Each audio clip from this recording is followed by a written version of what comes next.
اگلا مسئلہ سمجھیے، ایک گھر ہے، غور سے سمجھیے گا، ایک گھر ہے، اس گھر کے اندر مثال کے طور پر 3 بھائی ہیں، وہ 3 بھائی الگ الگ کماتے ہیں لیکن کھانا ساتھ ہی کھاتے ہیں۔ 3 بھائی ہیں، الگ الگ کماتے ہیں لیکن کھانا ساتھ ہی کھاتے ہیں، ایک ہی گھر پر رہتے ہیں، ان تینوں کی بیویاں الگ الگ ہیں یقینی اعتبار سے، ان میں سے ہر بیوی کے پاس سونا موجود ہے، اور لیکن وہ سونا 7.5 تولہ سے کم ہے اور 52.5 تولہ چاندی سے بھی کم ہے۔ لیکن اگر ان تینوں بیویوں کا زیور ملایا جائے تو اس کی قیمت 52.5 تولہ چاندی سے زیادہ بنتی ہے۔ الگ الگ کریں کم بنتی ہے، اگر ملا لیا جائے تو زیادہ بنتی ہے۔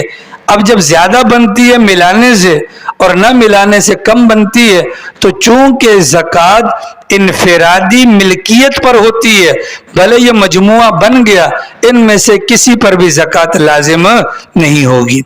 ٹھیک ہے، وجہ کیا ہے؟ زکوٰۃ انفرادی ملکیت پر، اور یہاں پر انفرادی ملکیت میں جو کچھ ہے وہ 52.5 سے کم ہے۔ اتنی بات واضح ہو گئی۔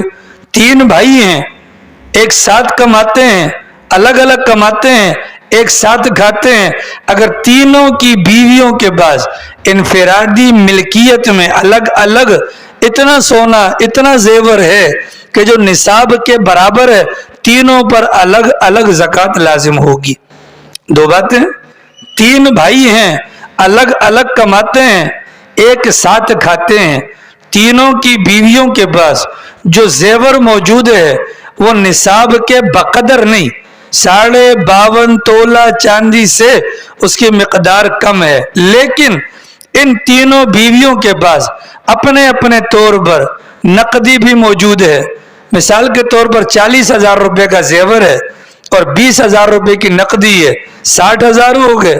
20,000 روپے کا سامان تجارت، عام طور پہ عورتیں گھروں کے اندر کاروبار کرتی ہیں، کپڑے وغیرہ بیچتی ہیں، 20,000 روپے کے کپڑے آ گئے، کل کتنا بن گیا؟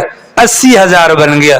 تو جس کے پاس 80,000 ہے تو اس پر زکوٰۃ لازم ہے، اگرچہ زیور کم ہے لیکن سامان تجارت اور نقدی کی وجہ سے اس کی جو کل مالیت بن گئی وہ 80,000 بن گئی، اب اس کے اوپر بھی زکوٰۃ کیا ہوگی؟